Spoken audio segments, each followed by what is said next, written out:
All right, welcome to the Mind Your Game podcast. Sydney and I are talking about this whole idea of how you need mental skills, not only when you're struggling and when things are going bad and you have to bounce back and stay resilient, but mental skills are so important when things are going well and when you are, let's say, leading or winning. Sid, I know you just got back from this experience, and I was wondering, we're offline and we're talking about the story. Tell us about your experience.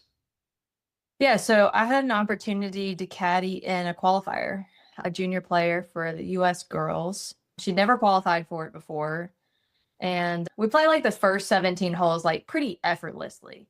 Like, I mean, she's hitting fairways, we're hitting greens. She missed a couple greens, but very basic pitch shots.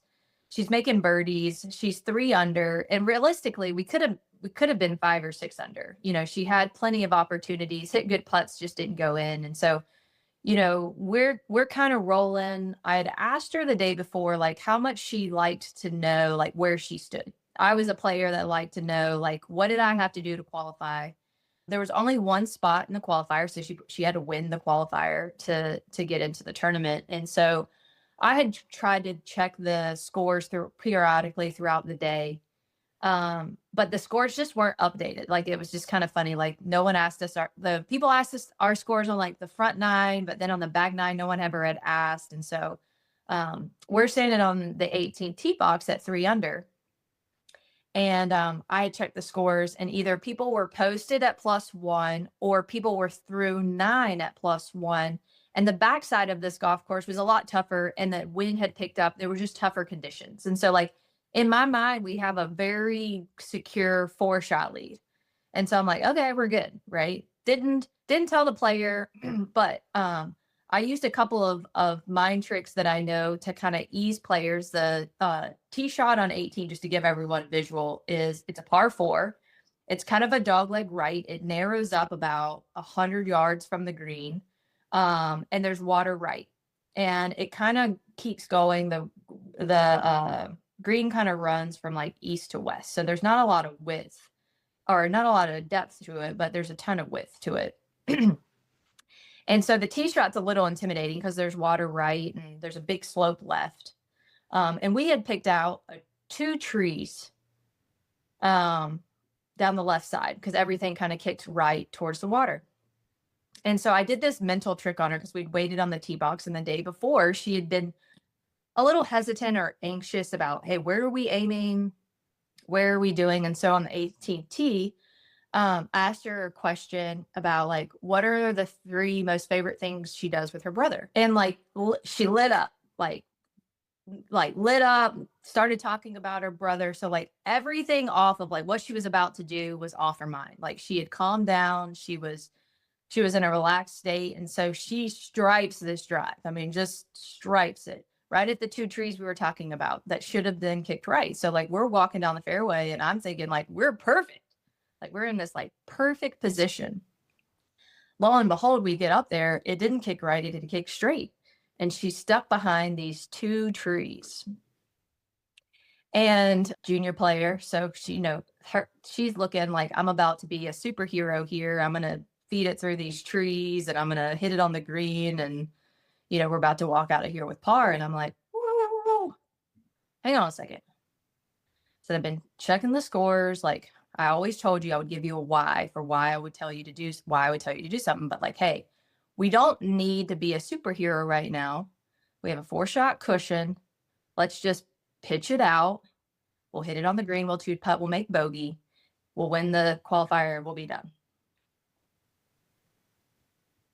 And it was like at that point, everything switched from this like easy, like, we're good, we're breathing. Like, she was using techniques that some of the professional players I work with don't use. This is a kid that, like, we make the turn and she's like, hey, I'm going to play 3 whole tournaments. And then my goal is to shoot 1 under. And I'm like, I didn't prompt this. Like, I'm just walking with her. I'm like, that's amazing. Like, great job. She has a clear focus. She knows what she's going to focus on.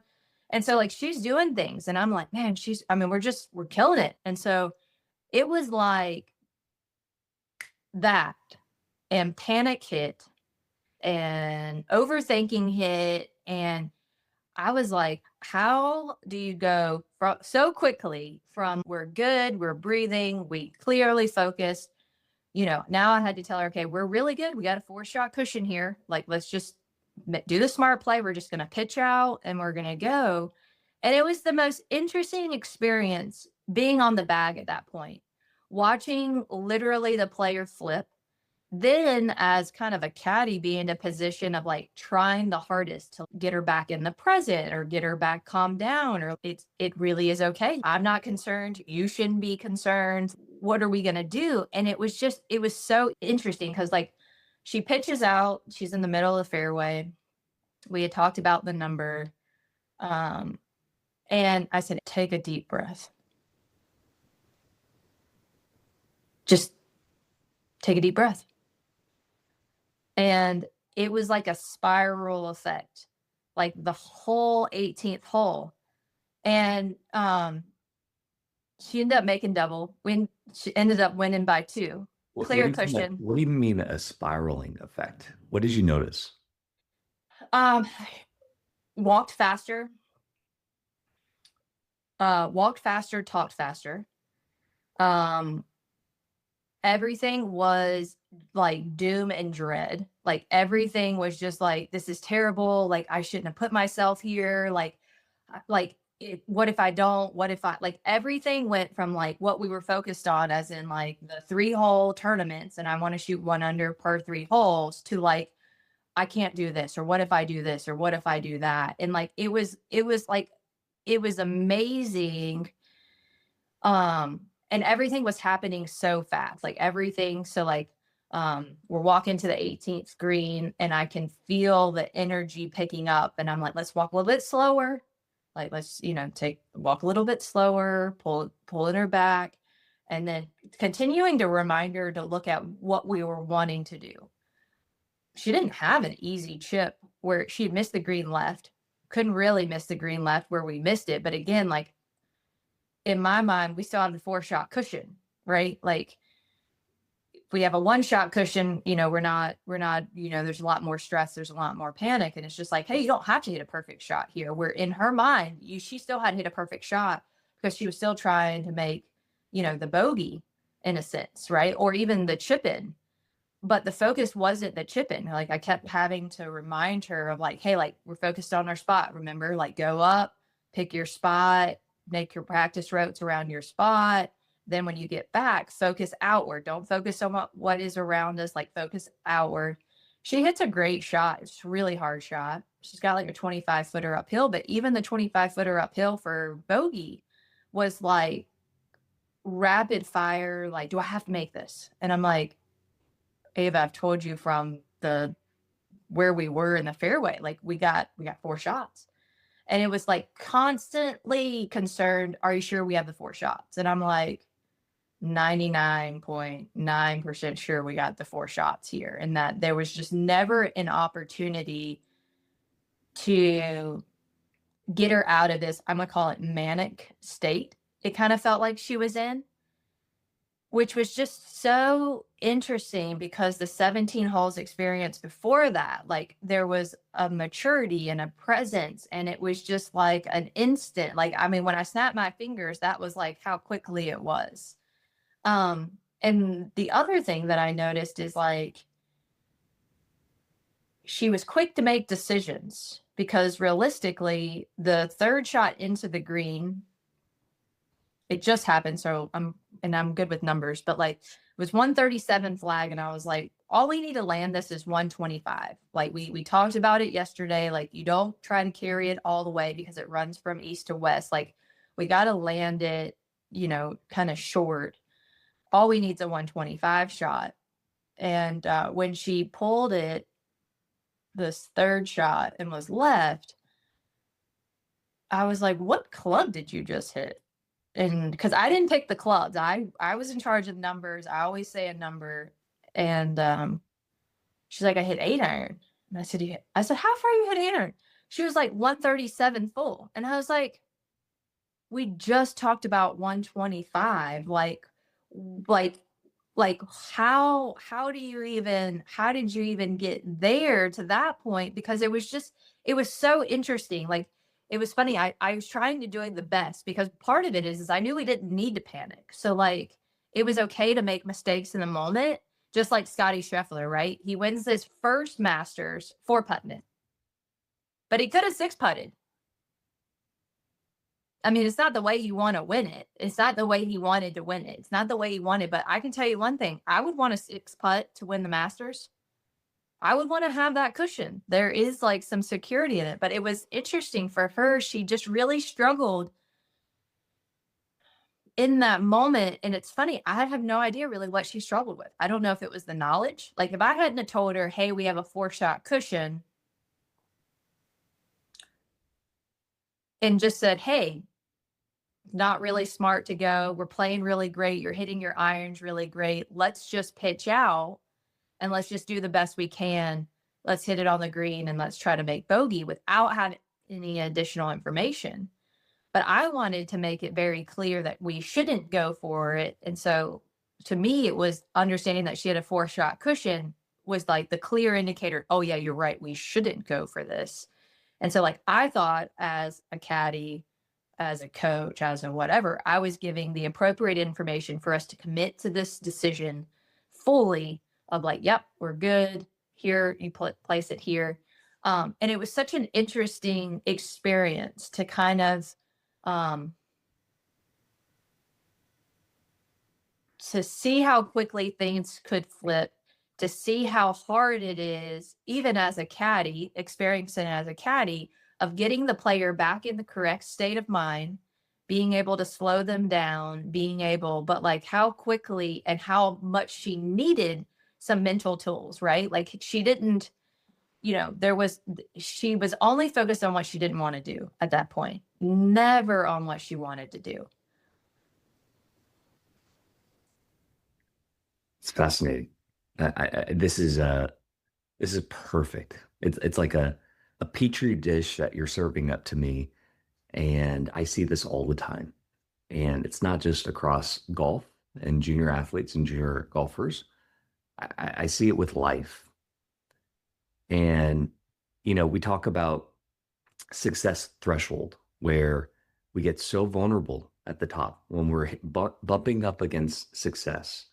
And there's a ceiling that we put where all we're focused on is what I call this threat mode. Like we go into threat mode.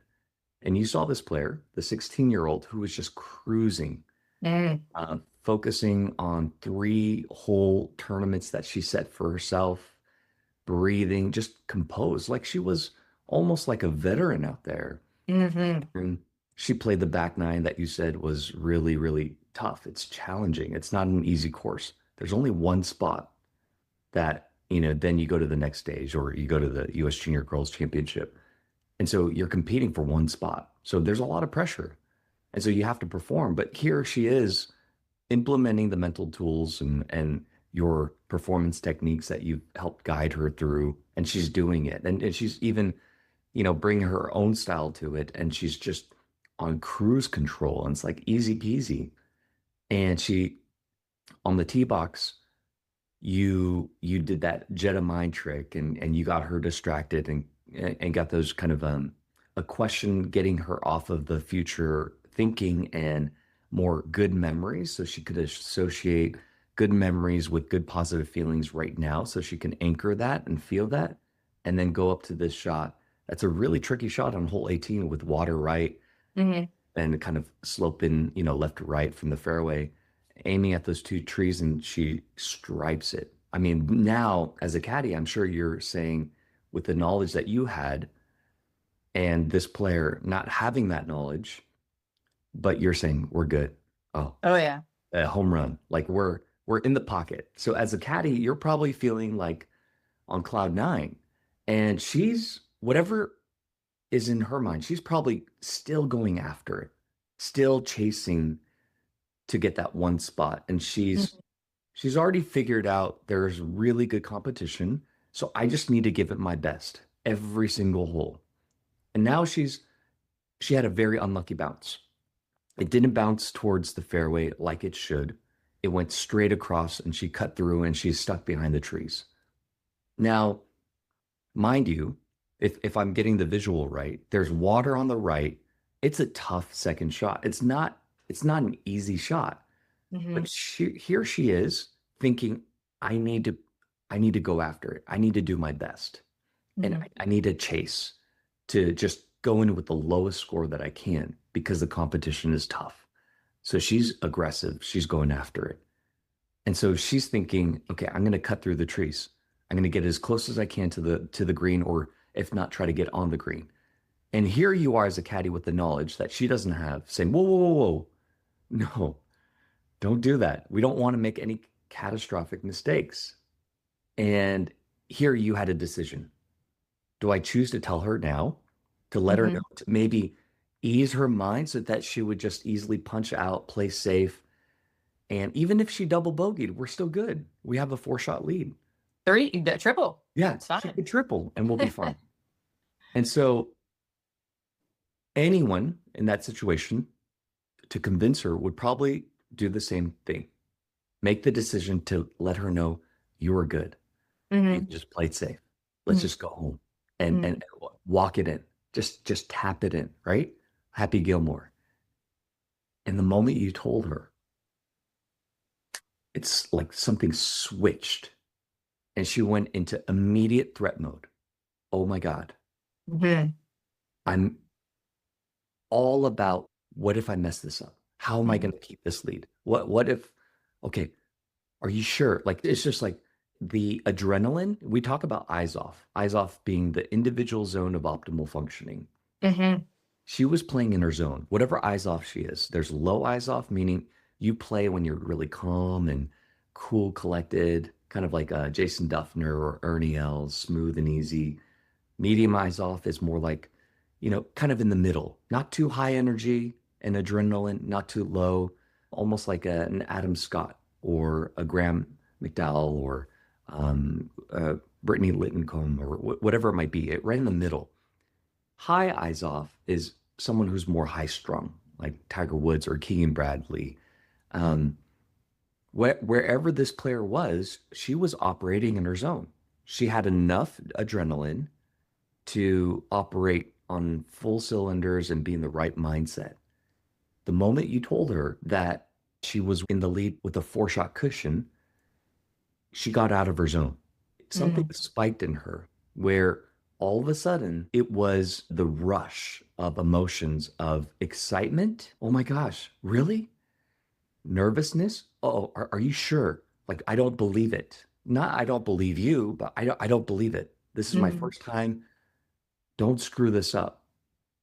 And it's this analogy of, let's say I put a balance beam, and you and I talked about this, a balance beam in gymnastics. We set it on the floor and we give a person, it doesn't have to be a junior golfer or anyone, we just give them the task of walking from point A to point B on this balance beam that's about maybe 9 inches wide, plenty of room, and you're asking them to just walk from point A to point B. Hmm. Now, all they're thinking about is the task of walking across the balance beam. They're not thinking about slipping or falling or making a mistake because the consequences are very small and slim. So they're able to execute flawlessly without even much thinking or overthinking. Now, you put this balance beam and let's say you raise the stakes a little bit and you go maybe 3 feet off the ground. Okay, it's a little bit of a rush, but even if I fall, I can just jump right off. No big deal. So there's a little bit of adrenaline and it's kind of exciting. So I'm focused a little bit more, but I'm still planted my focus on the process of walking from point A to point B. I'm really in the moment and just concentrating on my steps, making sure they're straight and aligned. I'm not overthinking. And then you lift the balance beam to about 12 feet high off the ground. And you give them the same task, the same balance beam, and all of a sudden, in that instance of a moment, you go into threat mode. Hmm. Like, don't fall. And what would it mean if I fell? Then I wouldn't be able to play my sport. I'd be injured. I would be taken out. I would lose my golf scholarship or my gymnastics scholarship. It becomes catastrophic in an instant of Hmm. all the potential things that could happen, that most likely wouldn't happen, but we start to make it very real. And that becomes all consuming. And this task of walking from point A to point B is not, now we're contending with life and death. Now we're contending with, I cannot fall. Like whatever you do, don't fall. And when you tell yourself, don't fall, you're not focused on the process. You're not focused on your steps. And everything becomes more shaky. You could be standing still and you could be shaking, trying not to fall, because your mind doesn't operate on the words no or do not, the language that we use, the way we talk to ourselves. We just focus on those images of falling and the damage. And so, what do we do when in an instant we spike and we get into this zone that is above us and we can't regulate? You told her to breathe. You told her to pause, and you could see how fast her mind was moving and how Mhm. fast her pace was. She was already out of her zone. Clearly, what do we do? When a player knows that they are leading the Masters or winning the tournament and their whole mindset changes and they can't even stay still, they can't even talk. They just kind of lose consciousness in a negative way because they're not present. What do we do? So that is the question. And we see that a lot when a player gets out of their zone and they start to think catastrophically. So let me ask you this, Sid. You operate differently. You played in championship tournaments. You've won on the LPGA Tour. You've won events in college, All-American. There were times where you were probably the player that was the opposite. I'm just guessing. Like, tell me. I want to know so it will help me strategize on what to do. Are you not? Or do you not like to know? No, I like to know it actually singulared my focus. My focus became more zoned in because of the awareness. Coach in college, she'd come to me on the last three and be like, hey, we need three birdies. And it wasn't that I put extra weight on me or whatnot. I liked it. I loved the needing to know what to go do. I was normally very good at qualifiers. I played really well in a lot of qualifiers, knowing, hey, you have to know what you got to do. I was a leaderboard follower. And so for me, the knowledge helped me to focus. The knowledge was like, nope, this helped, this like singular, like this is boom. Where like if I didn't know, I struggled with first rounds because I didn't know what I needed to do. I had to use more tools in first rounds than I ever did in Sunday rounds. Interesting. I Wow. also struggled on Saturdays. Saturdays were the same thing. Like you kind of know what you got to do, but you don't really know what you got to do. Like, are the scores going to go low? Or are they not going to go low? So, like, my days that I struggled were on Thursdays and Saturdays. I knew exactly what I had to do on Friday. I knew exactly what I had to do on Sunday, whether that was to make the cut or continue being in contention on Friday, or whether that was like, hey, like I want to get to the top 30 or I want to be whatever, wherever I had put myself on Saturday, on Sunday, kind of knowing what I needed to do. Yep. But like my 2 days of was struggle were definitely like that Thursday, Saturday. If I didn't have a very intentional purpose for that day, my brain really struggled when I didn't have a focus. And so I loved to know if I knew I had a 4 shot lead, it would be not that the nerves would go away, not that the desire to want to continue to finish. That did not go away, but my mind slowed down. Mm. And so my thoughts became very clear. They were very concise. They were very whatever. Now, granted, I was a very high Izod. My pace didn't slow down because I was very high, but my mind slowed down. Like it was very calm. It was very, even though like the energy was fast. Mm. So yeah, a lot different than what I experienced when caddying for this junior player.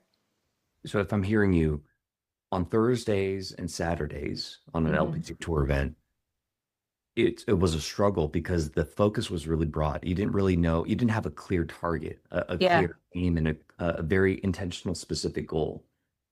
on let's say Fridays because you know what the cut line's going to be, or on Sundays, you know what you need to do to finish strong. You had a very clear direction. And that clear direction and that clear goal helped get your focus from broad to narrow. So you went very narrow on your focus. And because you went very narrow, it actually helped you play better, or just kind of narrowed your focus so you weren't trying to hold on to, okay, this unknown of what do I need to do? Like, what do I need to shoot? Where do I need to be? Kind of like this junior player, she was playing great without knowing. She just knew she had to play competitively. And for the first 17 holes for this qualifier, up until the moment that she knew, it was quite opposite. She was just making her own goals, focused on the 3-hole competitions all the way throughout to the end. And then when she had that knowledge, she went from focused, like narrow focus, to a broad, oh my gosh, like Mm-hmm. what do I hold on to? And you see this in catastrophic moments. And this is what I'm bringing back into life. Now, before I became a sports psychologist, I was working as a pediatric psychologist in a emergency room, and we triaged. It was in Oakland, Children's Hospital of Oakland, and I was in the emergency room in the ICU. And I remember specifically how important it was for physicians, for doctors, for surgeons to be very specific with their language when there was crisis. So when it was very chaotic, they called you by name and they told you exactly what you need to do and what you're going to do. And this came from a research study done where a catastrophe in New York, and there was this girl who got stabbed, and everybody was kind of the bystander effect. No one was jumping in to help. And when there were clearly people watching this incident happen, but everybody was looking around saying, what do we do? And there was no guidance. No one took the lead. And this bystander effect is basically when people just think that someone else is going to jump in, someone else is going to do something, and no one takes action. No one does anything. It's until one person steps in and does something, it almost unlocks the other person in the bystander to give permission. Oh, okay, then they jump in. So there needs to be a leader. There needs to be direction. There needs to be specific focus. So in this emergency room, we get trained to call out people by name and give very, very, very specific instructions. Kyle, I need you to go and call 911 right now and come back to Sally. Sally, I need you to go into the closet and bring 3 rolls. Like, someone needs to direct the mind to focus on something very specific. And in this moment, that junior player was just focused, maybe aggressive, narrow mindset. And then when she found out that information that she was leading, that there was a cushion, that opened up like a Pandora's box, and her focus went broad and wide. And you were trying to get her to focus in on the narrow by say, okay, look, slow down, breathe. But her mind was already caught in the broad. And she wasn't really focused internally. She was focused on the future and all of the catastrophic things. And so we need to be very clear, not only on the breathing aspect, and breathing was really hard for her to do, but planning out what the next step is. This is what's going to happen. This is what you're going to do. Hit it here. We're gonna get your club. Just kind of distracting her mind to think about just the next step, like interrupting it by asking her questions that are very direct, that are very specific. Look, I want you to look in my eyes right now, and I want you to see me. Okay. All right. How many fingers am I putting up? 2. Okay. Hey, so you're interrupting the whole pattern, the mindset that is broad, and just trying to help her get more narrow focused. And you start to build on that. Okay. What do you hit 15 yards? Okay. How do you do that? What does it feel like when you're swinging 50 yards? How far do you have to hit it back? And so you're guiding them step by step on specific actions to interrupt their thought patterns to get them in the moment. And it happens in life when we get broad. Like a perfect example, even at the most elite level, is Roy McIlroy at the Masters. Remember that par five where he played it safe and he Just laid late water. yeah, exactly. What hole was that? Was that 13? Yes. Something like that. So then he laid it up and he had like a 56 in his hand. Every day without even thinking about it, he'll hit it on the green probably 10 out of 10 times. And what does he do? He hits in the water with the sandwich, with the lob wedge. And it's like, how does someone like Roy McIlroy make a mistake like that? It's the same principle, the same concept of he was playing a game that wasn't really his. There was no ownership behind it. There was no specific focus and drive. He was just, it was almost like, okay, this is what I should do. This is what I need to do. But it was a very broad type of focus. So I think in those moments, we have to train ourselves, whether you're a junior golfer, a parent, a caddy, just to get very specific and have very specific directions, and you're guiding them to interrupt the broad focus.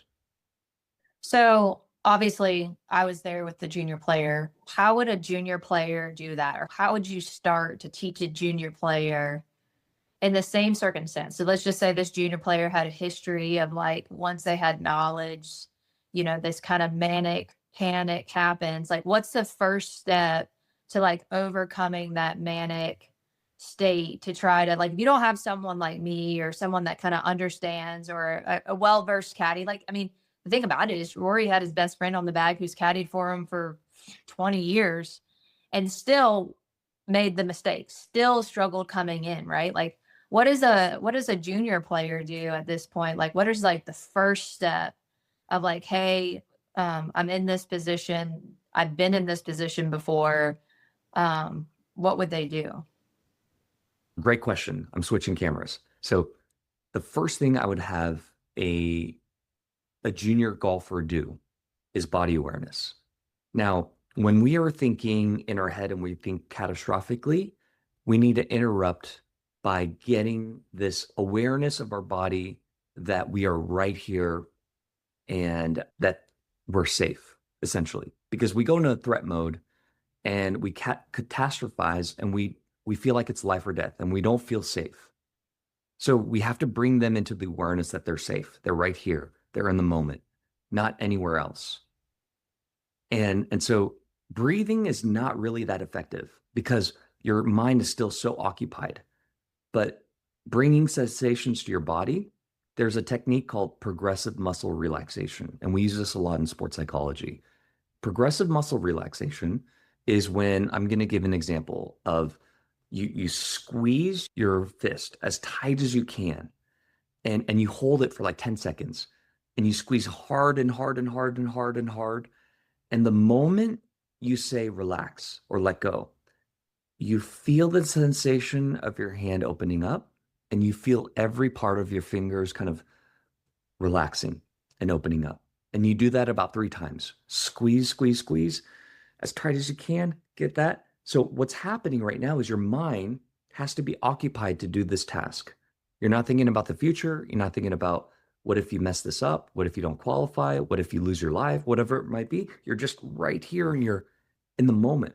Mm-hmm. And then the relaxation of letting it go.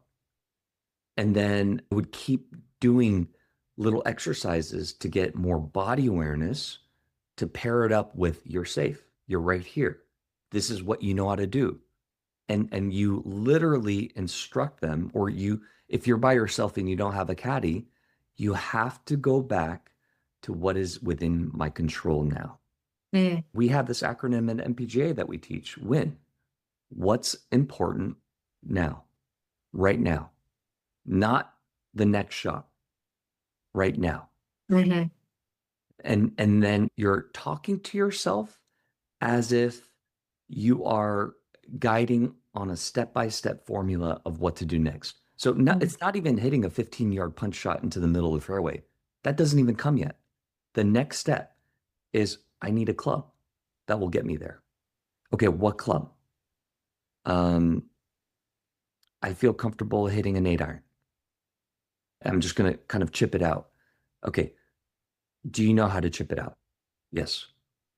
What does it feel like? Take a couple practice swings. I want you to do 2 practice swings of what you need to do, and I want you to focus on hitting this acorn or this little leaf on the ground as if it's your ball. Just feel it. What does that feel like? Is that 15 yards or is that 20 yards? I don't want you to go 16. I want you to go 15. Exactly. And it's almost like you're giving them specific instructions just one by one. So I'm going to pull in my example on using Claude and AI tools. I suck at time management and calendaring things and getting structured because I struggle with adult ADHD and I'm all over the place with my thoughts. I know that I need to build a system to get me focused and to operationalize my life. And I know I could use AI to help me. And the tools are all there, but it's overwhelming. Knowing that I know what to do, even though I know how to prompt it and I know to get guidance and everything like that, and connect all my calendars and my scheduling, my emails, I know how to do it, but I don't do it because all those steps are overwhelming for me. Mm. So what I've learned to do is ask my AI tool to prompt me on just giving me one step. Here's the idea of what I want to do. Mhm. What's the one thing I need to do right now in order for me to achieve that? And Mm. don't go to the next step until I tell you that I've completed step one. Mm.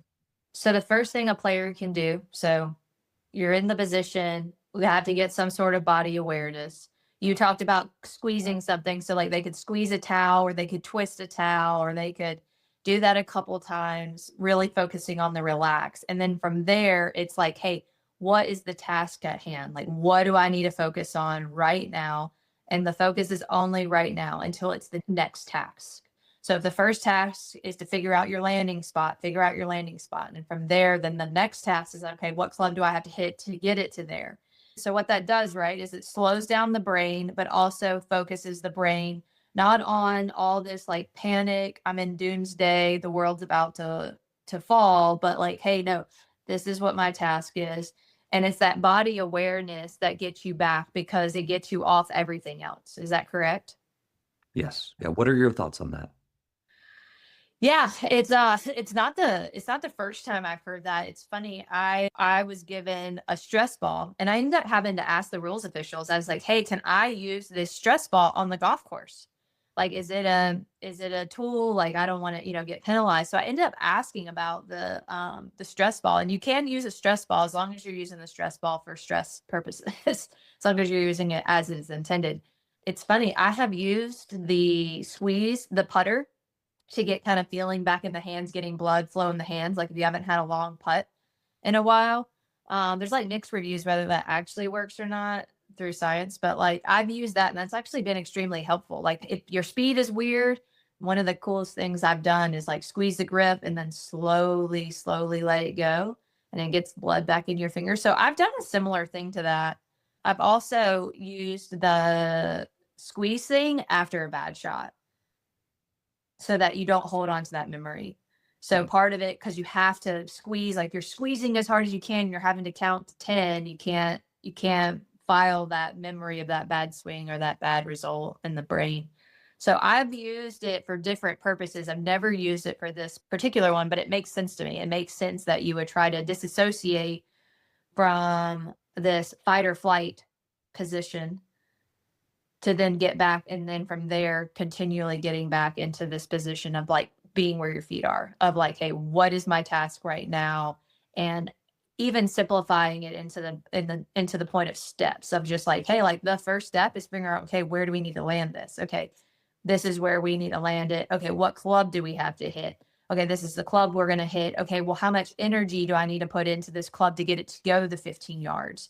And so like even that is even another step of just like, hey, there are steps that subconsciously we do very fast when we're moving. And so it seems slower Like there seems like to be a lot of steps. Like the first time my mom caddied for me in a tournament as a professional, she was always amazed how quickly I could do numbers and adjustments. Like here's the number, this is the front. Okay, there's a little bit of wind. There's a little bit of humidity. I would be like, okay, it's planned this. And she's like, how do you do that so fast? And I was like, well, because I've done it a billion times and Right. you get kind of pick up on it. But when someone says, hey, stop, explain to me why you did what you did, it's a lot slower process. So it makes sense that under pressure, when you're in the heat of the battle and you're trying to literally tell your brain loves instructions.